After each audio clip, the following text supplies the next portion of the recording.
প্রথমেই আপনাদের জানাই মেষ রাশির জাতক জাতিকাদের এই সময়কালটি অত্যন্ত সিগনিফিকেন্টলি এই সময়ে যদি আপনাদের হেলথের কথা বলতে হয়, আমি পরপর ইভেন্ট অনুসারে আলোচনা করি, আপনারা জানেন। তাহলে জানাই যে হেলথ ওভারঅল ভালো থাকবে।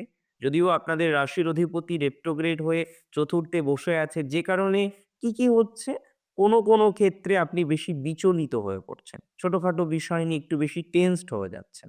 এমনিতে কোনো নেগেটিভিটি অ্যাজ সাচ যে আসছে বৃহৎভাবে তা নন।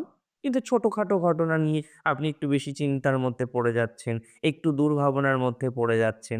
দেখবেন রবি গ্রহ আপনার ৫ম ভাবের অধিপতি আপনার ১০মে প্রবেশ করবেন। আপনার ৬ষ্ঠ ভাবের অধিপতি তিনিও ১০মে প্রবেশ করবেন। সিগনিফিকেন্টলি আপনার ২য় পতি তিনি তুঙ্গস্থ থাকবেন এই সময়ের মধ্যে। তার আগে একাদশ ভাবে থাকবেন। অনেক বিষয়ে পজিটিভিটি ঘটার কারণে আপনার কনফিডেন্স কিন্তু বৃদ্ধিপ্রাপ্ত হবে।